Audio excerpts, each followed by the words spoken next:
ಒಂದು ಸಂದೇಶ, 24 ಭಾಷೆ, 27 ದೇಶ. ಯುರೋಪನ್ನ ಗೆದ್ದ ಪ್ರಧಾನಿ ಮೋದಿ.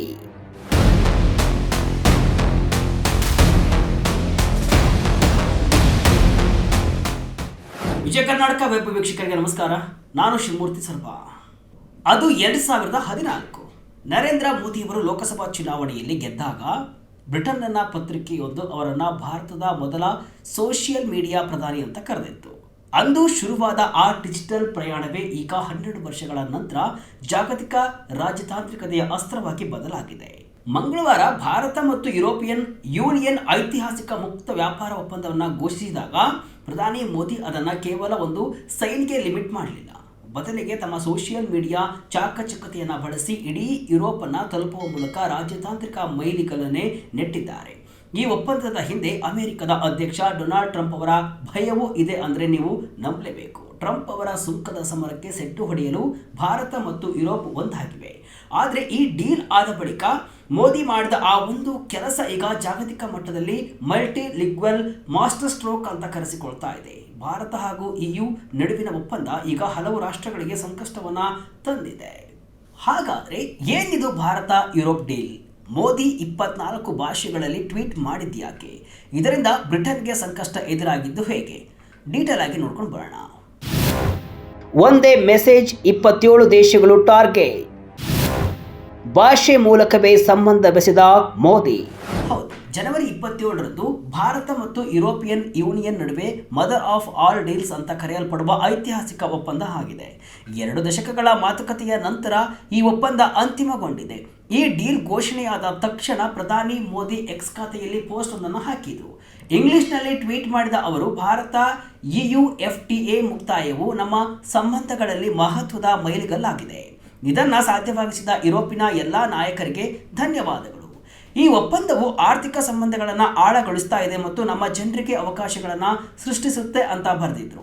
ಆದರೆ ಅಸಲಿ ಮ್ಯಾಜಿಕ್ ನಡೆದಿದೆ ಆ ಬಳಿಕ.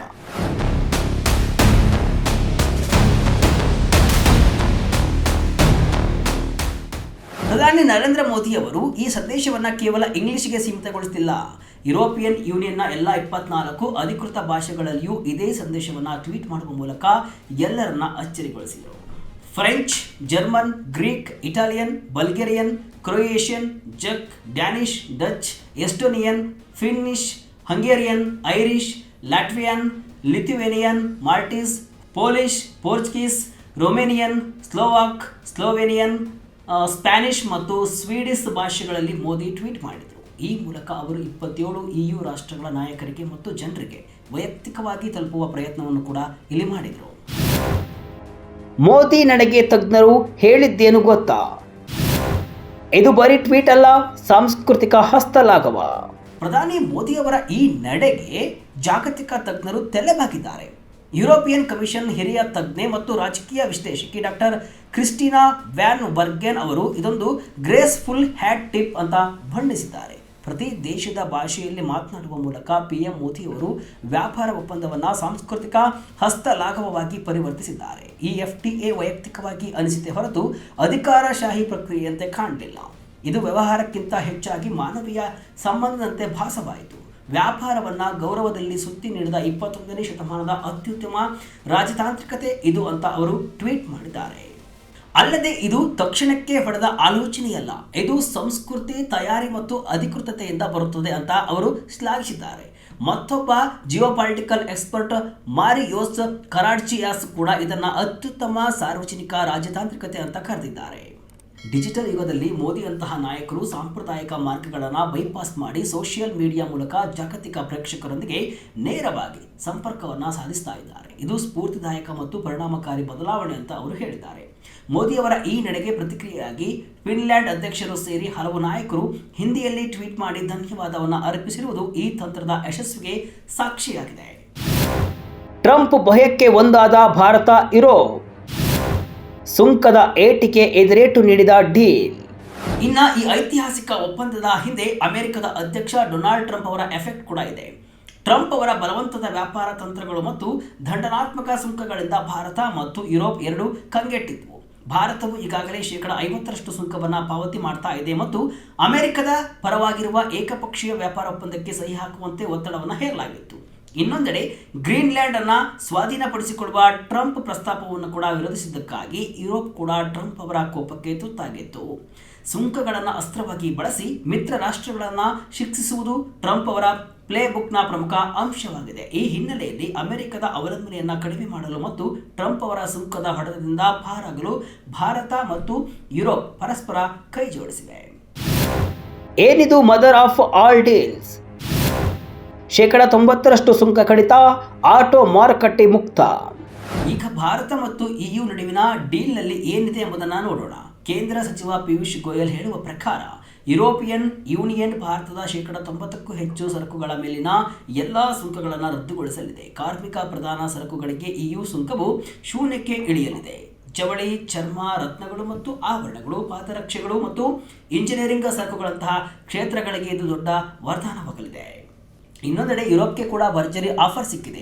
ಯುರೋಪ್ನಿಂದ ಭಾರತಕ್ಕೆ ರಫ್ತಾಗುವ 90% ಸರಕುಗಳ ಮೇಲಿನ ಸುಂಕವನ್ನು ತೆಗೆದುಹಾಕಲಾಗುತ್ತೆ ಅಥವಾ ಕಡಿಮೆ ಮಾಡಲಾಗುತ್ತೆ. ಪ್ರಮುಖವಾಗಿ ಭಾರತವು ತನ್ನ ದೇಶೀಯ ಆಟೋಮೊಬೈಲ್ ಮಾರುಕಟ್ಟೆಯನ್ನು ಯುರೋಪಿಯನ್ ಆಮದುಗಳಿಗೆ ಮುಕ್ತಗೊಳಿಸಲು ನಿರ್ಧರಿಸಿದೆ. ಹೆಚ್ಚಿನ ಕಾರುಗಳ ಮೇಲಿನ ಸುಂಕವನ್ನು 30-35ಕ್ಕೆ ಇಳಿಸಲಾಗಿದ್ದು ಮುಂದಿನ ಕೆಲ ವರ್ಷಗಳಲ್ಲಿ ಇದನ್ನು 10ಕ್ಕೆ ಇಳಿಸಲಾಗುತ್ತೆ. ಈ ಒಪ್ಪಂದವು ಸುಮಾರು 2 ಶತಕೋಟಿ ಜನರ ಮಾರುಕಟ್ಟೆಯನ್ನು ಸೃಷ್ಟಿಸಲಿದ್ದು ಇದು ಜಾಗತಿಕ GDPಯ 1/4 ಭಾಗವನ್ನು ಪ್ರತಿನಿಧಿಸುತ್ತೆ. ಬ್ರಿಟನ್ಗೆ ಶುರುವಾಯಿತು ಢವಢವ. ಜರ್ಮನಿ ಫ್ರಾನ್ಸ್ಗೆ ಲಾಭ, ಯುಕೆಗೇನು ಗತಿ?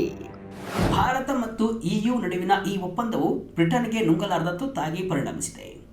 ಜರ್ಮನಿ ಮತ್ತು ಫ್ರಾನ್ಸ್ ದೇಶಗಳು ಭಾರತದೊಂದಿಗೆ ಆಳವಾದ ಆರ್ಥಿಕ ಬಾಂಧವ್ಯಕ್ಕೆ ಒತ್ತು ನೀಡಿದವು. ಈಗ ಒಪ್ಪಂದ ಏರ್ಪಟ್ಟಿದ್ದರಿಂದ ಜರ್ಮನಿ ಮತ್ತು ಫ್ರಾನ್ಸ್ನ ರಫ್ತುದಾರರಿಗೆ ಅಂದರೆ ಕಾರುಗಳು, ಯಂತ್ರೋಪಕರಣಗಳು, ಕೆಮಿಕಲ್ಸ್ಗಳಿಗೆ ಭಾರತದ ಮಾರುಕಟ್ಟೆಯಲ್ಲಿ ವಿಶೇಷ ರಿಯಾಯಿತಿ ಸಿಗಲಿದೆ. ಆದರೆ ಯುರೋಪಿಯನ್ ಯೂನಿಯನ್ನಿಂದ ಹೊರಬಂದಿರುವ ಬ್ರಿಟನ್ ಭಾರತದೊಂದಿಗೆ ಇನ್ನೂ ಮುಕ್ತ ವ್ಯಾಪಾರ ಒಪ್ಪಂದ ಮಾಡಿಕೊಂಡಿಲ್ಲ. ಭಾರತ ಬ್ರಿಟನ್ ಮಾತುಕತೆಗಳು ವೀಸಾ, ಸಾಮಾಜಿಕ ಭದ್ರತೆ ಮತ್ತು IP ಹಕ್ಕುಗಳ ವಿಚಾರದಲ್ಲಿ ಸಿಲುಕಿಕೊಂಡು ಹಲವು ಗಡುವುಗಳನ್ನು ತಪ್ಪಿಸಿಕೊಂಡಿವೆ. ಈಗ EU ಡೀಲ್ ಆಗಿರುವುದರಿಂದ ಯುರೋಪಿಯನ್ ಕಂಪನಿಗಳಿಗೆ ಹೋಲಿಸಿದರೆ ಬ್ರಿಟನ್ ಕಂಪನಿಗಳು ಭಾರತದ ಮಾರುಕಟ್ಟೆಯಲ್ಲಿ ಸ್ಪರ್ಧಿಸಲು ಕಷ್ಟಪಡಬೇಕಾಗುತ್ತೆ.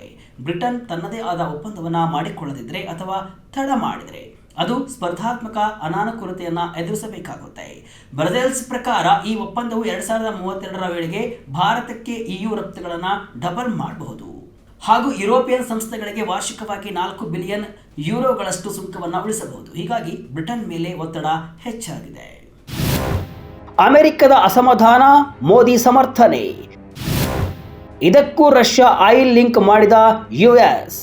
ಈ ಬೆಳವಣಿಗೆಯಿಂದ ಅಮೆರಿಕ ಅಸಮಾಧಾನಗೊಂಡಿದೆ. ಯುರೋಪ್ ಉಕ್ರೇನ್ ಜನರ ಹಿತಾಸಕ್ತಿಗಿಂತ ವ್ಯಾಪಾರಕ್ಕೆ ಆದ್ಯತೆ ನೀಡಿದೆ ಅಂತ ಅಮೆರಿಕದ ಖಜಾನೆ ಕಾರ್ಯದರ್ಶಿ ಸ್ಕಾಟ್ ಬೆಸೆಂಟ್ ಆರೋಪವನ್ನು ಮಾಡಿದ್ದಾರೆ. ನಿರ್ಬಂಧಿತ ರಷ್ಯಾದ ತೈಲವನ್ನು ಬಳಸಿ ಭಾರತದಲ್ಲಿ ಸಂಸ್ಕರಿಸಿದ ಉತ್ಪನ್ನಗಳನ್ನು ಯುರೋಪಿಯನ್ ದೇಶಗಳು ಖರೀದಿಸುತ್ತಿವೆ ಮತ್ತು ವಾಷಿಂಗ್ಟನ್ನ ನಿಲುವಿಗೆ ಬೆಂಬಲವನ್ನು ನೀಡ್ತಾ ಇಲ್ಲ ಅಂತ ಅವರು ದೂರಿದ್ದಾರೆ. ಆದರೆ ಪ್ರಧಾನಿ ಮೋದಿ ಈ ಒಪ್ಪಂದವನ್ನು ಐತಿಹಾಸಿಕ ಅಂತ ಬಣ್ಣಿಸಿದ್ದಾರೆ. ದಿಲ್ಲಿಯಲ್ಲಿ ನಡೆದ NCC ರ್ಯಾಲಿಯಲ್ಲಿ ಮಾತನಾಡಿದ ಅವರು ಈ ಒಪ್ಪಂದವು ಆತ್ಮನಿರ್ಭರ ಭಾರತ್ ಅಭಿಯಾನವನ್ನು ವೇಗಗೊಳಿಸ್ತಾ ಇದೆ ಮತ್ತು ಭಾರತದ ಯುವಕರಿಗೆ ಎಣಿಕೆಗೂ ಮೀರಿದ ಅವಕಾಶಗಳನ್ನು ಓಪನ್ ಮಾಡ್ತಿದೆ ಅಂತ ಹೇಳಿದ್ದಾರೆ.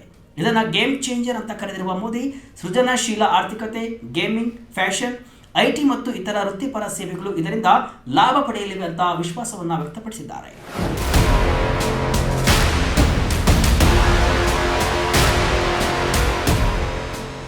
ಒಟ್ಟಿನಲ್ಲಿ ಡೊನಾಲ್ಡ್ ಟ್ರಂಪ್ ಅವರ ಕಠಿಣ ನಿಲುವುಗಳ ನಡುವೆ ಭಾರತ ಮತ್ತು ಯುರೋಪ್ ತಮ್ಮ ಆರ್ಥಿಕ ಭವಿಷ್ಯವನ್ನು ಭದ್ರಪಡಿಸಿಕೊಳ್ಳಲು ಮಹತ್ವದ ಹೆಜ್ಜೆಯನ್ನು ಇಟ್ಟಿವೆ. 2014ರಲ್ಲಿ ಸೋಷಿಯಲ್ ಮೀಡಿಯಾ ಸ್ಟಾರ್ ಆಗಿ ಕಂಡಿದ್ದ ಮೋದಿ ಇಂದು ಅದೇ ಸೋಷಿಯಲ್ ಮೀಡಿಯಾವನ್ನು ಬಳಸಿ 27 ರಾಷ್ಟ್ರಗಳ ಜೊತೆ ಭಾವನಾತ್ಮಕ ಸಂಬಂಧ ಬೆಸೆಯುವ ಮೂಲಕ ತಾವು ಮಾಸ್ಟರ್ ಆಫ್ ಡಿಪ್ಲೊಮಸಿ ಎಂಬುದನ್ನು ಸಾಬೀತುಪಡಿಸಿದ್ದಾರೆ. ವ್ಯಾಪಾರವನ್ನು ಕೇವಲ ಸಂಖ್ಯೆಗಳಿಗೆ ಸೀಮಿತಗೊಳಿಸದೆ ಅದಕ್ಕೆ ಸಾಂಸ್ಕೃತಿಕ ಸ್ಪರ್ಶ ನೀಡಿದ ಅವರ ತಂತ್ರಕ್ಕೆ ಈಗ ಜಗತ್ತೇ ಬೆರಗಾಗಿದೆ. ಆದರೆ ಡೊನಾಲ್ಡ್ ಟ್ರಂಪ್ ಕಣ್ಣು ಕೆಂಪಾಗಿದ್ದರೆ ಬ್ರಿಟನ್ ಸಂಕಷ್ಟಕ್ಕೆ ಸಿಲುಕಿದೆ. ಮುಂದೆ ಏನಾಗುತ್ತೆ ಎಂಬುದನ್ನು ಕಾದು ನೋಡೋಣ. ಇದಿಷ್ಟು ಇವತ್ತಿನ ವಿಶೇಷ. ಇದೇ ರೀತಿ ಹಲವು ವಿಶ್ಲೇಷಣೆ ಮಾಹಿತಿ ಅಷ್ಟೇ ಅಲ್ಲ, ಮನೋರಂಜನೆಯ ವಿಡಿಯೋಗಳಿಗಾಗಿ ವಿಜಯ ಕರ್ನಾಟಕ ವೆಬ್ಸೈಟ್, ಫೇಸ್ಬುಕ್ ಹಾಗೂ ಯೂಟ್ಯೂಬ್ ಪೇಜನ್ನು ಫಾಲೋ ಮಾಡಿ. ಧನ್ಯವಾದಗಳು.